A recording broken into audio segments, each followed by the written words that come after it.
Hello, Masters! Today, we're going to talk about how to cultivate intuition, how to get it to start happening.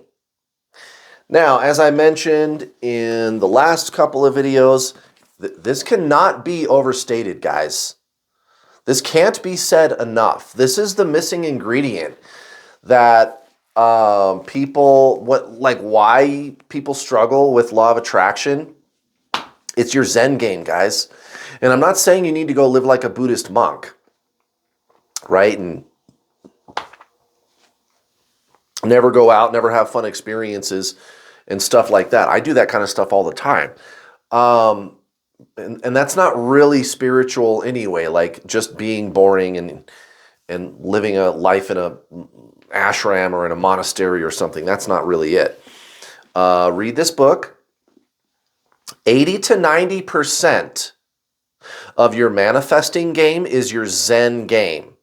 And if you're working on this, if you're doing what you need to do to create intuitive experiences, you're kind of killing it. If you're starting to have those intuitive experiences.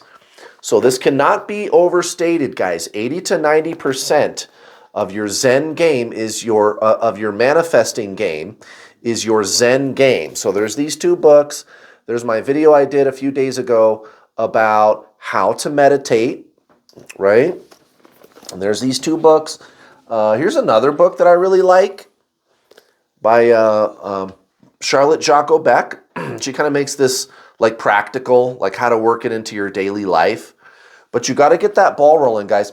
Consciousness is what expands the more that you get into that deeper state of being, of Zen.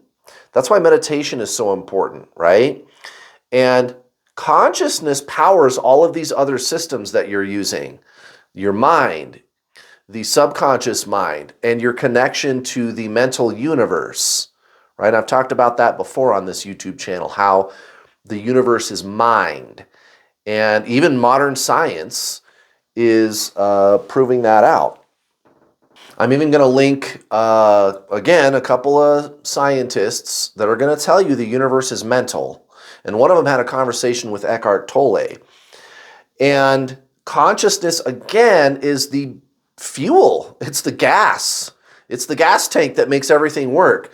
So again, I wanted to hit that again. It cannot be overstated. Make sure that you're getting started on that right now. Now, let's talk about cultivating intuition. So there's a technique that was developed by the Heart Math Institute in California. This is control. It was done in a controlled laboratory setting, peer-reviewed.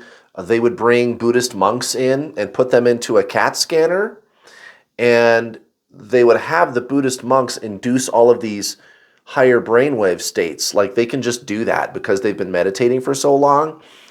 And that's how they discovered the very existence of the theta brainwave state. Like they didn't even know that existed until they started doing these tests on these Buddhist monks. And they asked the Buddhist monks how they were doing that. And I'm going to share that with you today. What they noticed also was the wave state between your heart and your brain were in harmony. So prior to doing this technique that I'm going to share with you, they were discombobulated, they were dissonant, the brainwave state and the heart wave state. So your heart is emitting energy too. They've measured it, electromagnetic energy, and on other frequencies too. They've actually measured that, right? And there was this disharmony between the two. So then after they would have the person do this technique I'm going to share with you, there would be a nice harmonization between the two, okay? And if you do this consistently enough, you'll start getting like a lot of deja vu and intuition. You'll start getting all this information about the future. Pretty cool! And yesterday I explained how to interpret intuition. Watch that video to the very end too, by the way, because there's some advice that I'm going to give you in there about like common mistakes that people make when trying to understand intuition. So let's get into this. First thing you need to do, of course, you got to meditate about 20 minutes. Then you can put some music on. Again, I've got 3 playlists on this YouTube channel now that have music for you to meditate to. One is called Ishq, and the other one is called Zen. And then there's my guided meditations playlist, but you don't want to use those for this technique. You can use those if you want while you're doing your initial meditation, right? So you're going to meditate for about 20 minutes. And again, if it helps, you can play some music, you can put some candles on, incense, whatever, right? Pick some music that, again, is off of one of these playlists, Zen or Ishq, if you're going to have music, or something like that, because you don't want to have, like, I don't know, heavy metal music playing while you're trying to do this. You want to try to be calm and feel inspired. That's kind of the emotional state that you're trying to coordinate here.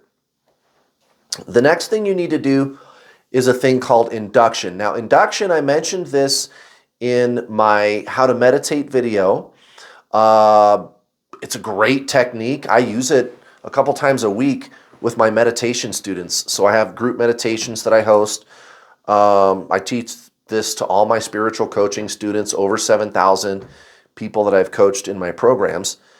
And basically what you're doing is moving consciousness around your body. So have you ever, like, thought about your big toe? You're just thinking about your big toe, and you're noticing your big toe more than the rest of your body. And for some reason, you can do that. You ever done that before? Or your whole hand, you'll feel like, I'm going to feel only my right hand. And for some reason, it's more sensitive all of a sudden. And you can really feel it. It feels like heavy or something. Very, very keyed up, right? We just have this ability to do that. I'm sitting here right now doing it. I can feel my right hand, right? And it's like you can move the awareness around and shift it around in different parts of your body. And that's something that humans can do. Another thing that we humans can do is to cause ourselves to feel certain emotions at will. Humans are one of the only animals that are able to do these things. Out of billions of species on the planet, billions of different animals, we're like one of the only ones. I think whales and dolphins and humans, that's it. Out of billions, you guys. So your body, your physical body, is literally equipment that was built for manifesting. How about that shit? And this is true. Again, this is peer-reviewed, controlled scientific research from the Heart Math Institute, guys. Your body was made for this stuff. You just have to know how to use it. So with those two things in mind, all you're going to do is just, at this point now, you're going to put your hand on your heart. This is after your meditation. You set a nice environment. It's inspiring. It's calm, relaxing, whatever, right? You place your hand on your heart. And again, the induction technique, which is to move all of your awareness to that part of your body.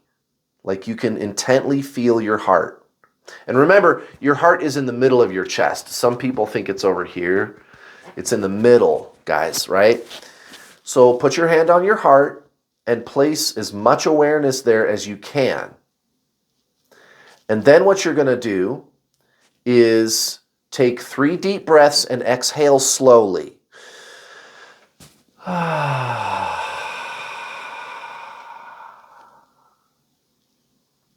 Right? And what that does is it triggers your sympathetic nervous system, which is the opposite of fight or flight.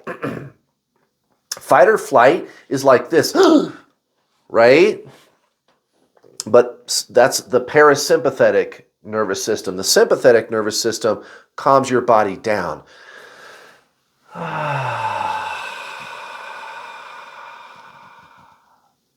So you exhale much more slowly than when you inhaled. So you got your attention focused on your heart. You've done your 3 breaths. Now you're going to cultivate an emotion in your heart. And there's one of 4 that I want you to pick. One of 4 emotions. Compassion, and I'll come back to that one in a second because that's kind of the best one. Compassion, gratitude, caring, or appreciation.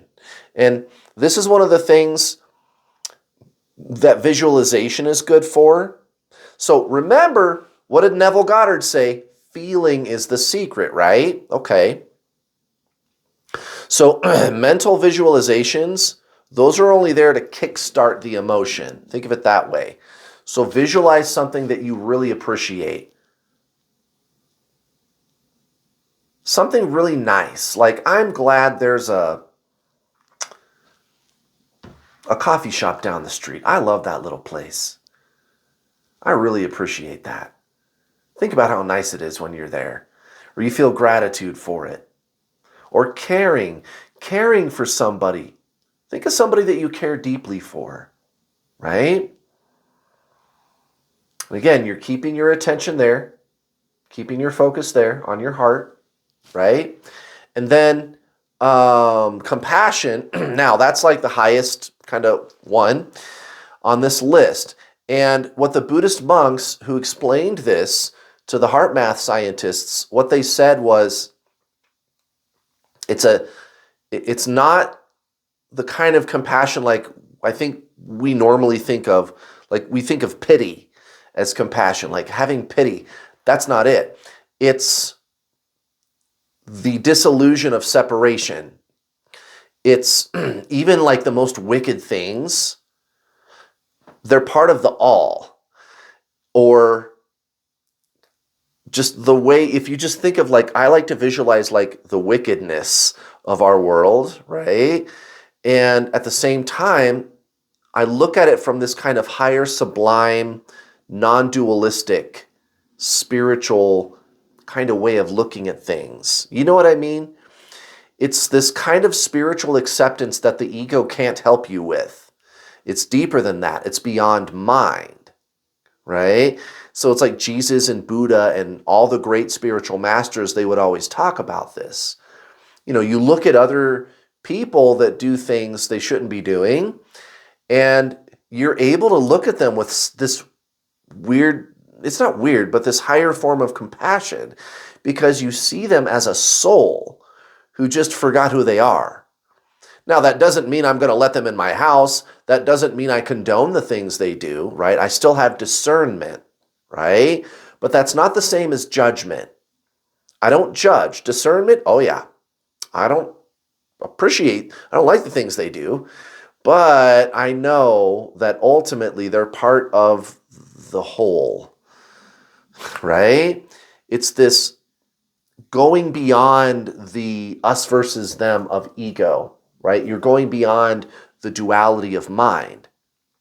So it's this higher enlightened form of compassion. Not everybody can do this. Now, if you meditate long enough, and I mean consistently for several weeks or several months, you may start being able to do that. This is, again, you got to make this a way of life, guys. Law of attraction, you want this to work? You got to start cultivating some of these practices, guys. This is what I teach my students. That's why this channel is called Law of Attraction Masters. So this coherence technique, I do this every day, and I do it a couple of times a day too. And you want to be doing this one a lot. There's a reason I'm doing this video series, how to meditate, how to understand intuition, and how to cultivate intuition. Because usually I do videos where it's like, here's 9 signs you're going to attract $1 billion or something, right? But I want to set up for future videos how to actually do these things, because I'm trying to hook you guys up. So that's the deal with these emotional states that you're going to be cultivating, and you need to be doing this exercise for at least 7 minutes. You got to do it for at least 7 minutes, and you can do the breathing a couple of times just as needed. If you feel like some tension in your body, just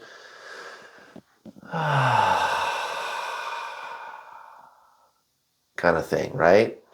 You can do that too.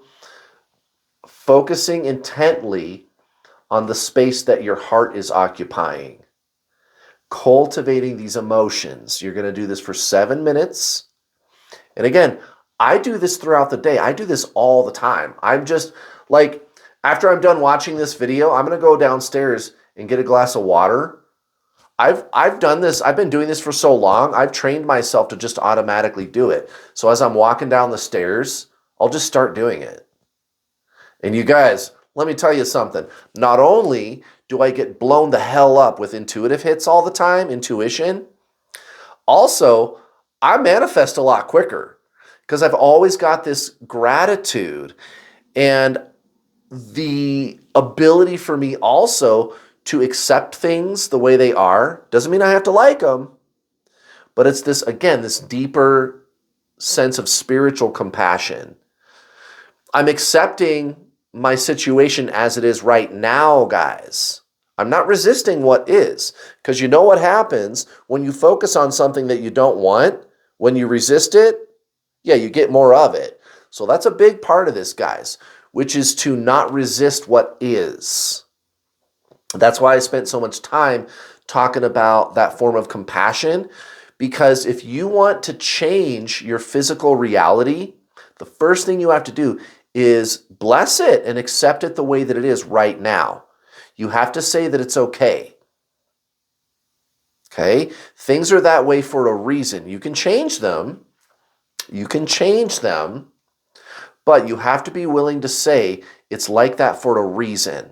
And I might not even understand why it is like that right now. I just know that it's like that for a reason. It's meant to be this way. That way you're not resisting what is and focusing on it, right?